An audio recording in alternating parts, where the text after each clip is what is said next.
자, 이제 프로그램을 직접 실행해서 하나하나 살펴볼까요? 보시는 것처럼 기존에 사용하시던 CAD랑 많이 다르지 않다는 것을 아실 수 있을 겁니다. 다만 기존의 특성창에 있는 부분인 워크트리 부분이 조금 생소하실 텐데요. 윈도우 탭부터 한번 살펴볼까요? 윈도우 탭을 보시면 악기 디자인, 작업 환경 세팅, 정보 태그 이렇게 상단에 있는 윈도우 탭 명들이 표시되고 있는데요. 해당 윈도우의 글자를 더블 클릭하면 해당 윈도우로 바로 가실 수 있습니다. 그리고 상단에 있는 아이콘을 누르면 나중에 설명드리겠지만 시트 객체로 정의해 놓은 도면들을 도면 단위로 탐색하실 수 있는 기능입니다. 다시 돌아가서 악기 디자인에서 다음 정보 태그 탭을 한번 살펴볼까요? 정보 태그 탭을 보시면 제가 설명드린 것처럼 CAD로 2D BIM 하기 위해 도면 작성에 필요한 여러가지 정보들을 7가지 분류로 정리해 놓았는데요. 이 정보들에 대한 사용 태그 방법은 추후에 다시 한번 예제를 통해 설명드리겠습니다. 그리고 다음으론 도면 요소 탭인데요. 도면 요소 탭은 사용자 도면, 프로젝트 도면 요소, 윈도우 도면 요소 크게 3가지의 분류로 정해져 있습니다. 사용자 도면의 경우 사용자 도면을 우클릭하신 후 도면 요소 미리 보기를 눌러보시면 이렇게 사전에 저희가 기본적으로 제공해드리는 양식들이 있는데요. 사용자 도면은 이렇게 보시는 것처럼 프로젝트 처음에 기본적으로 참고하는 일반 사항들, 그런 부분들의 도면들을 정의해 놓으시고 원하실 때마다 원하시는 사용자 도면을 삽입 버튼을 눌러서 이렇게 가져와서 확인하시면 되는 기능입니다. 닫기를 누르고 다시 한번 화면으로 돌아간 다음은 프로젝트 도면 요소와 윈도우 도면 요소인데요. 이 2가지 도면 요소는 조금 헷갈리실 수 있는데 나중에 직접 등록해 보면서 설명드리면 훨씬 이해가 편하기 때문에 추후에 다시 설명드리도록 하겠습니다. 다시 이제 악기 디자인으로 돌아가서 악기 디자인 관련된 내용을 설명드릴 건데요. 제가 여러분들에게 악기 디자인은 이런 프로그램이다, 이렇게 정보 연동을 해서 도면 작성을 좀 더 편리하게 할 수 있다라고 하는 것을 보여드리기 위해서 간단한 예제를 만들어 왔는데요. 이 예제를 통해서 악기 디자인에서 정보 연동 기능은 무엇인지, 어떻게 2D BIM을 CAD로 할 수 있는지 한번 보여드리도록 하겠습니다. 먼저 좌측의 벽체를 보시면 기존의 좌측 벽체의 두께가 바뀌면 두께의 값을 따로 계산한 후에 우측에 있는 실내재료 마감표의 두께 값을 일일이 입력하셨을 겁니다. 하지만 악기 디자인에서는 두께를 인식하여 합산값까지 엑셀처럼 사용하실 수 있기 때문에 벽체 값을 두께를 변경을 하시면 바로 우측에 있는 실내재료 마감표까지 같이 바꾸실 수 있는데요. 여기서 스트레치 명령으로 50만큼 늘리면 우측에 실내재료 마감표가 270으로 바뀌는 것을 확인하실 수 있습니다. 이러한 정보 연동 기능은 단열재 A라고 하는 재료 마감을 단열재 B로 바꾸게 될 경우에도 이렇게 바로 실내재료 마감표의 마감재까지 변경하실 수 있고요.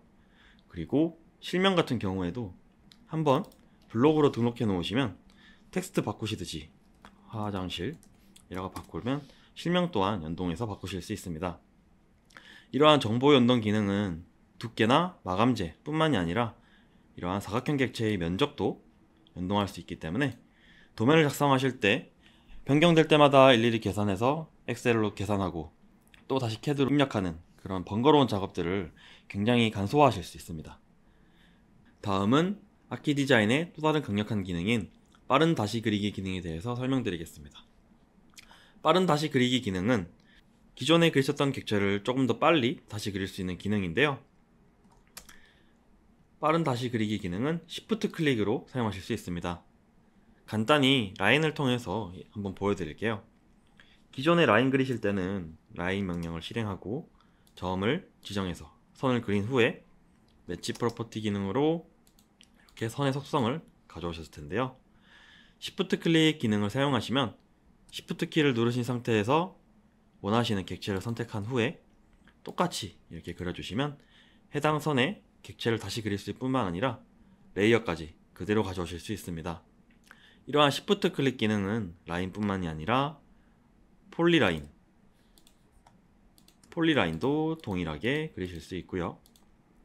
그리고 또 하나 꿀팁을 설명드리자면 Shift 클릭을 누르신 상태에서 드래그 하시듯이 객체를 선택하셔도 동일하게 사용하실 수 있습니다. 이러한 Shift 클릭은 서클, 그리고 해치, 그리고 이러한 단일행 문자, 한 줄 문자를 말하는 거죠. 단일행 문자, 그리고 여러 줄 문자까지 구분해서 다시 사용하실 수 있습니다. 그리고 블록은 사전에 정하셨던 삽입 기준점으로 다시 그리실 수 있고요. 치수도 동일하게 사용하실 수 있습니다. 나중에 해보시면 외부 참조도 Shift 클릭으로 바로 붙여 넣을 수 있는 걸 아실 수 있을 겁니다. 자, 이제부터는 작업 환경을 세팅할 수 있는 방법에 대해서 설명드릴 텐데요. 작업 환경은 CAD를 사용하실 때 좀 더 편리하게 사용하기 위해서 설정하는 기능들입니다. 여러 가지 설명드리겠지만 먼저 정말 많이 활용하시는 이 십자선 커서의 확인란과 십자선 크기를 변경하는 것부터 한번 시작해 볼게요. 십자선의 크기와 확인란 크기를 변경하실 때는 명령창에 옵션, OP를 입력하시면 보시는 것처럼 옵션 창이 실행되는데요. 이 옵션 창에서 상단의 화면 표시 탭을 눌러 아래쪽에서 십자선 크기를 변경하실 수 있습니다. 저는 십자선 크기를 10 정도로 입력해 볼 거고요. 그리고 십자선의 확인란 크기는 상단의 선택사항에서 이렇게 변경하실 수 있습니다. 그러면 보시는 것처럼 십자선이나 확인이 좀 더 편리하겠죠? 그리고 다음으로는 객체 스냅을 변경하실 수 있는 명령인데요. 객체 스냅의 경우 오스냅 명령으로 변경하실 수 있습니다. 객체 스냅에서는 기존의 객체를 스냅하실 때 끝점, 중간점, 접점 등의 설정들을 설정하실 수 있는데요. 저는 여기서 수직점, 근처점을 추가한 후에 확인을 누를 건데, 여기서 우측에 보시면 문자 스냅 켜기라고 하는 기존에 못 보시던 스냅이 있습니다. 이 문자 스냅 켜기도 같이 체크해서 확인을 눌러 볼게요. 이 문자 스냅은 쉽게 설명드려서 원래 CAD에서 문자 이동하실 때 잡히지 않던 스냅을 잡히도록 해주는 기능인데요. 이 문자 스냅을 켜시게 되면 보시는 것처럼 문자에 각각의 스냅점들이 잡히게 됩니다. 그래서 이동이 좀 더 편리하실 거예요. 그리고 다음으로는 단축 명령을 변경하실 수 있는 기능에 대해서 설명드릴 건데요. 단축 설정 변경하실 때는 상단에 도구, 사용자와에서 변경하실 수 있는데요. 여기서 먼저 단축 명령 사용자 설정부터 설명드리겠습니다. 해당 탭을 실행하시면 보시는 것처럼 mcad.pgp라고 하는 텍스트 파일이 실행이 되는데요. 여기서 원하는 명령을 검색하신 후에 단축 명령을 지정해 주시면 됩니다. 저는 카피 명령을 한번 바꿔볼게요. 여기서 Ctrl F를 누르신 후에 카피를 검색하시면 이렇게 카피 명령이 찾아지고요. 여기서 저는 이 위쪽 C의 서클 명령을 카피 명령으로 한번 변경해 보겠습니다. 보시면 쉼표 왼쪽에 있는 부분이 단축 명령, 별표 우측에 있는 명령이 전체 명령이라고 생각하시면 됩니다. 저는 여기서 이 서클 부분을 지우고 카피 명령을 입력한 후에 Ctrl S로 저장을 누른 후에 닫고 해당 변경한 명령들을 적용해 보겠습니다. 단축 명령 적용하실 때도 동일하게 도구, 사용자와의 단축 명령 적용 명령을 통해서 하실 수 있는데요. 간단하게 reInit이라고 하는 명령을 통해서도 변경하신 단축 명령을 적용하실 수 있습니다. 그리고 다음으로는 단축키 사용자 설정인데요. 단축 명령과 단축키가 무엇이 다른지 아마 잘 모르실 겁니다. 하지만 이제 도구, 사용자와의 단축키 사용자 설정을 눌러보시면 이렇게 윈도우 키를 말하는 것을 아실 수 있을 겁니다. 저는 윈도우 키 중에 Ctrl G를 그룹으로 변경하는 작업을 한번 해볼 건데요. 원하시는 단축키를 새로 설정하실 경우에는 새 단축키, 그리고 바로가기 키를 원하시는 Ctrl G를 입력해 주신 다음 Ctrl G에 적용할 명령을 우측에서 검색해 주신 후에 해당 기능을 명령 추가로 좌측 아래에 명령을 추가해 주시면 해당 단축키에 명령을 지정하실 수 있습니다. 그리고 닫기 버튼을 누른 후에 컨트롤 G를 입력해 보시면 이렇게 그룹 명령이 실행되는 것을 확인하실 수 있습니다. 다음으로 도면 템플릿을 관리할 수 있는 방법에 대해서 설명드리겠습니다. 도면 템플릿 관리하실 때는 아까 잠깐 살펴보았던 사용자 도면 기능을 말씀드리는 건데요. 사용자 도면의 경우 기존으로 저희가 제공해드리는 템플릿을 활용하실 수도 있지만 원하시는 사용자 도면을 추가하고 싶으실 수도 있습니다. 그럴 경우에 사용하는 방법에 대해서 설명드릴게요. 사용자 도면 정의는 DUD 명령을 통해서 사용하실 수 있는데요. 이 DUD 명령으로 아래 도면층을 사용자 도면으로 정의해 보겠습니다. 명령창에 DUD 입력해 주시면 Define User Drawing이라고 해서 유저 드로잉을 정의할 수 있는 사용자 도면 정의 기능이 실행되고요. 해당 기능 실행하시면 사용자 도면을 정의할 수 있는 대화 상자가 생성됩니다. 여기서 원하시는 이름, 저는 레이어라고 지정해 볼 거고요. 레이어 입력해 주신 후에 기준점을 표의 좌측 상단점, 그리고 객체를 전체 도면층 표를 지정해 주신 다음 엔터 누르시면 미리 보기 화면에서 정의하신 객체들을 확인하실 수 있고, 제대로 정의됐다면 확인을 눌러서 해당 사용자 도면을 추가하실 수 있습니다. 그리고 사용자 도면 맨 아래줄 보시면 레이어라고 하는 사용자 도면이 추가된 것을 확인하실 수 있고, 해당 사용자 도면을 사용하실 때는 드래그 하신 후에 드롭 하셔서 이렇게 삽입해 주시면 됩니다. 그렇다면 방금 정의하신 사용자 도면을 다른 사용자와 주고받을 때는 어떻게 해야 될까요? 그럴 경우에는 이 사용자 도면이 저장된 경로에 사용자 도면 받으신 부분을 붙여넣기 하시면 되는데요. 이 사용자 도면이 저장되는 경로가 있습니다.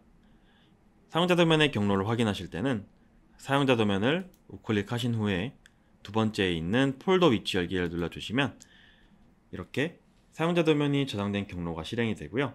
보시는 것처럼 맨 아래에 layer.udwg라고 하는 사용자 도면의 확장자를 기반으로 한 아까 정의하신 레이어 파일이 추가된 게 보이실 겁니다.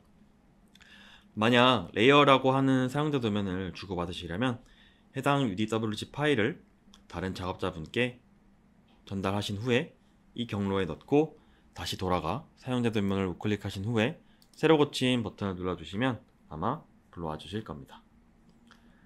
그리고 마찬가지로 미리 보기 하면 사용자 도면의 우클릭, 도면 요소 미리 보기를 통해서 해당 사용자 도면을 미리 보기 하실 수도 있고요.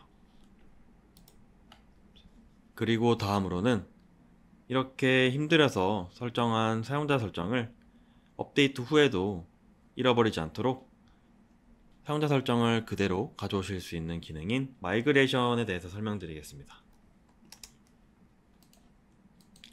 마이그레이션이라고 하는 기능은 프로그램 설치할 때 같이 설치되는 원데스크 프로그램에서 실행하실 수 있는데요. 원데스크 프로그램을 실행해서 한번 설명해 드리겠습니다.